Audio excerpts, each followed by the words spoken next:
Hi everyone, welcome to stocks with Rohit. हमारा recent Sunday homework stock था Ingersoll Rand, जो कि ट्रेड कर रहा था 4600 पर। और मंडे के दिन मतलब आज जब मैं ये शूट कर रहा हूँ तो ये स्टॉक 4477 पर क्लोज हुआ है। और मैंने इंस्टा पर एक अपडेट डाली थी जिसमें मैंने 4499 पर इसको बाय दिया था 5300 के टारगेट से, जहां पे मेरे स्टॉप लॉस होंगे 4000। लेकिन आज इस वीडियो में हम डिटेल में समझेंगे कि ये क्यों बना हमारा संडे होमवर्क स्टॉक, और साथ ही साथ में इसके एक्सपांशन पर बात करेंगे, इसके फंडामेंटल्स पे बात करेंगे, इसके टेक्निकल्स पे बात करेंगे और इसके कंसोलिडेशन पर भी बात करेंगे कि कितने दिनों बाद इस पर्टिकुलर स्टॉक में यहाँ पर ब्रेकआउट आ रहा है। तो क्लियरली यहाँ पर आपको दिख रहा होगा Ingersoll Rand the hidden B2B giant, मतलब क्लियरली बिजनेस टू बिजनेस यहाँ पर अपने प्रोडक्ट्स को बेचता है। 57% का ROCE है, जीरो डेट है, और सानंद प्लांट जो है वो यहाँ पर असली गेम चेंजर बन रहा है कंपनी के लिए। क्या है वो सानंद प्लांट, यहाँ पर एक्सप्लेन हम आगे करेंगे। अब यह स्टॉक रेडार पर क्यों है वो सबसे पहले समझ लेते हैं, क्योंकि अपने 52 वीक हाई पर है। और 52 वीक हाई पर होने के बाद अगर आप देखेंगे तो 3877 से 4520 ये एक रेंज में बहुत लंबे समय तक के ट्रेड कर रहा था, और उसके रेंज को तोड़कर इसी वीक यहाँ पर आपको वॉल्यूम के साथ ब्रेकआउट देने का ट्राई किया था।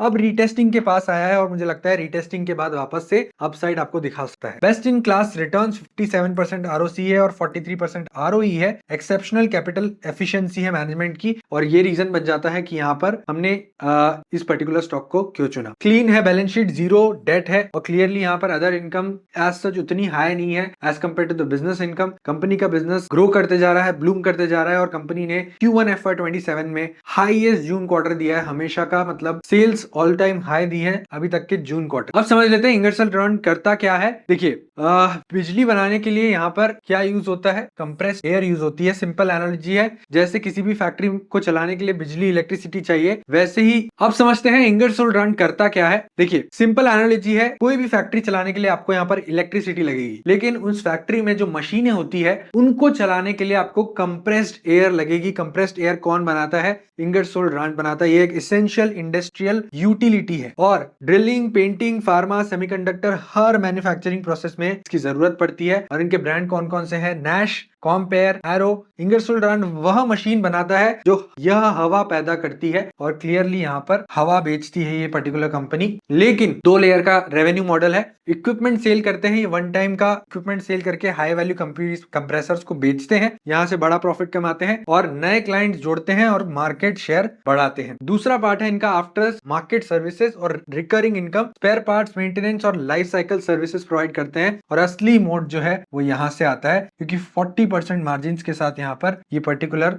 जो सर्विस है ये काम करती है। कंपनी के EBITDA मार्जिन ऑलमोस्ट 24 से 25% पर स्टेबल है, लेकिन ये जो आफ्टर मार्केट सेल्स है ये कंपनी के लिए 40% EBITDA मार्जिन कंट्रीब्यूट करती है, जिससे कंपनी के जो मार्जिन है वो यहाँ पर 24% पर स्टेबल है। अब स्टेप बाय स्टेप एक बार और समझ लीजिए इसका बिजनेस सीक्रेट सॉस। स्टेप 1 है नई मशीन बेचो, इंक्रीज इंस्टॉल कैपेसिटी बढ़ा लो, सालों तक के सर्विस और पार्ट्स दो, मतलब आफ्टर मार्केट रेवेन्यू करो, और रिकरिंग रेवेन्यू को यहाँ पर अपनी बैलेंस शीट में कंटिन्यूअसली लाते रहो। हाई मार्जिन कमाओ, मतलब अभी जो नए सेक्टर्स आए हैं जिसमें ऑयल फ्री कंप्रेस्ड एयर लग रही है, यहाँ पर उनमें और ज्यादा मार्जिन है। इसके बारे में हम आगे और देखेंगे। और स्टेप 4 है ऑटोमेटिक कंपाउंडिंग होगी। ये साइकिल जब पूरा कंटिन्यूअसली चलते ही रहेगा तो आपके जो कंपाउंडिंग है बहुत तेजी से। बिगेस्ट ग्रोथ कैटलिस्ट है इनका सानंद प्लांट, मतलब जहां पर 1.5x कैपेसिटी बढ़ा दी है। अक्टूबर 2025 में इनॉग्रेट हो चुका था, कमिश्निंग भी हो चुकी है, और अगले साल तक के 90% लोकलाइजेशन का यहाँ पर टारगेट है। मतलब जितना भी ये मैन्युफैक्चरिंग करेंगे 90% इंडिया में होगा, क्योंकि यहाँ से अगर मैन्युफैक्चरिंग करेंगे तो कॉस्ट कम होगा और मार्जिन बढ़ेंगे।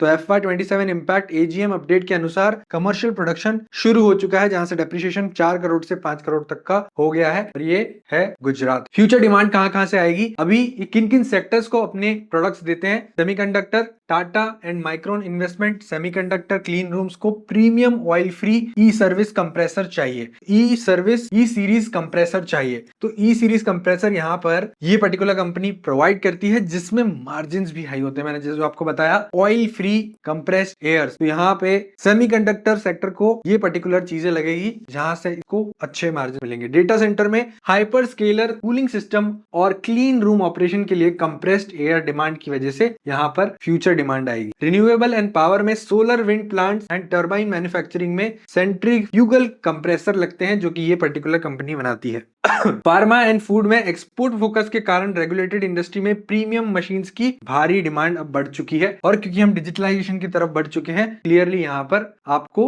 इसका डिमांड बढ़ते हुए दिखेगा। और ये मैंने एक क्विक रिकैप लिख दिया है सामने आपके। अब देखेंगे हम इसके Q1 FY27 के शानदार रिजल्ट्स को। यहाँ पर सेल्स 379 करोड़ हो गई, मतलब 26% का बाउंस मिला है। ऑपरेटिंग प्रॉफिट 90 CR हो गए, 30% का बाउंस मिला है। ऑपरेटिंग प्रॉफिट मार्जिन 24% हो गए 23% से। नेट प्रॉफिट 70 करोड़ 18.6% का ईयर ऑन ईयर ग्रोथ है। और ये साइक्लिकल है, मतलब जून में जो रिजल्ट आते हैं वो कंपेयर होंगे जून से ही नेक्स्ट ईयर के। तो डेफिनेटली हम यहाँ per year on year compare कर रहे हैं, और की इनसाइट्स यही बोलते हैं कि डोमेस्टिक इंस्टीट्यूशंस यहाँ पर इस पर्टिकुलर शेयर को बाय करते जा रहे हैं। और देखिए सेल्स में भी यहाँ पर जोरदार ग्रोथ है, लगभग 80 करोड़ का ग्रोथ। वैल्यूएशन, क्या स्टॉक महंगा है? डेफिनेटली स्टॉक महंगा दिखता है, क्योंकि यहाँ पर 2025 से 2026 में जो परफॉर्म किया इंगरसोल ने, जो नेट प्रॉफिट था वो कम हुआ है, मतलब नीचे गया है, जिसकी वजह से इसका पीजी रेशो हाई आता है। लेकिन Q1 FY27 के बाद ये जो मोड है वो बदल जाएगा, क्योंकि इसका नेट प्रॉफिट अब जो सेल्स आने वाली है 1.5x, जो सानंद की वजह से यहाँ पर कैपेसिटी बढ़ चुकी है, तो सेल्स हाई होगी। सेल्स हाई होने की वजह से मार्जिन हाई होंगे, मार्जिन हाई होने की वजह से यहाँ पर नेट प्रॉफिट इंप्रूव होगा, जिसकी वजह से इसका वैल्यूएशन सस्ता होते जाएगा, और इसीलिए ये प्रीमियम वैल्यूएशन मांगता है। जीरो डेट है, 57% ROCE है, semiconductor, data centre, time expansion है, और global parent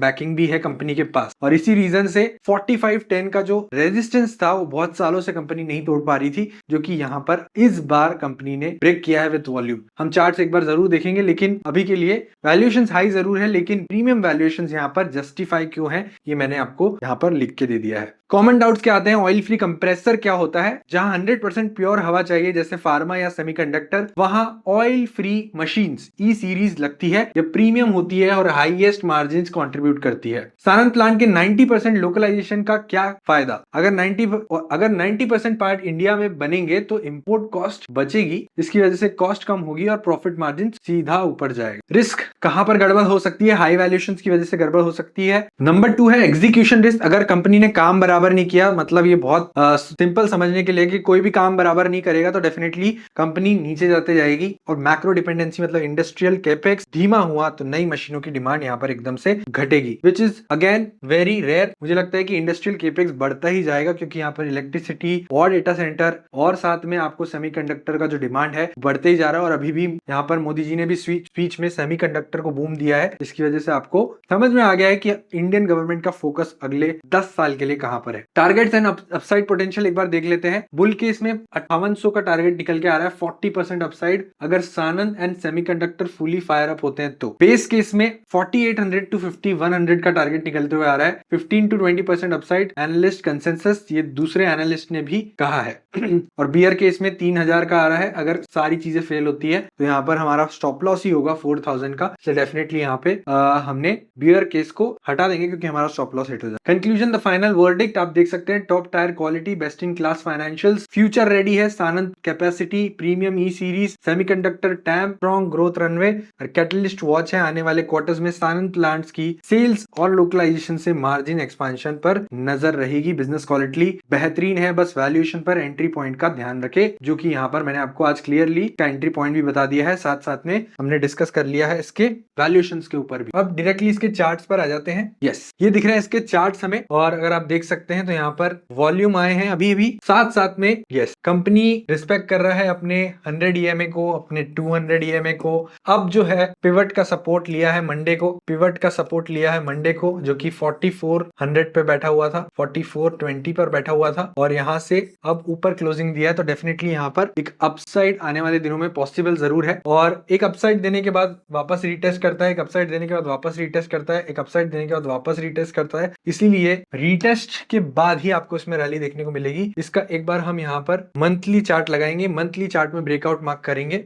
yes, monthly chart में हमारा ब्रेकआउट आ रहा है 4677। इसको एक बार अगर क्लोजिंग दे दे, इसमें मंथली क्लोजिंग मिल जाए तो डेफिनेटली यहाँ से एक अपसाइड दिखा सकती है पर्टिकुलर कंपनी, और लंबा कंसोलिडेशन आप देख सकते हो। लंबा कंसोलिडेशन मेरा मतलब है, यहाँ पे अगर मैं इसको मार्क करने जाऊं तो 2024 से 2026 तक का कंसोलिडेशन, और क्योंकि 2025-26 में यहाँ पर प्रॉफिट कम हुए थे कंपनी के, इसलिए कंसोलिडेशन बनता था। और जब ये कंसोलिडेशन यहाँ पर खत्म हुआ था तो आप देखिए क्या रैली दी थी कंपनी ने, और यही रीजन है कि लंबा कंसोलिडेशन यहाँ पर खत्म हो चुका है, जहां से अभी कंपनी ऊपर जा सकती है फॉर 5400 एंड 6000। इसलिए हमारे रेडार पर आ गया है इंगरसोल रैंड। 4000 रहेगा हमारा स्टॉप लॉस, टारगेट रहेगा फर्स्ट 5400 और सेकंड 6000। इसी तरीके से हम एनालाइज करते हैं हर कंपनी को, हर संडे एक स्टॉक देते हैं जिसको हम मंडे को एनालाइज करते हैं, ट्यूसडे को वीडियो आता है। और अब तक के हमारे ऑलमोस्ट 82% की एक्यूरेसी रह चुकी है। ये सीरीज हम चला रहे हैं लगभग 1.5 साल से। शुरू के जो संडे होमवर्क स्टॉक थे और अभी के जो संडे होमवर्क स्टॉक थे,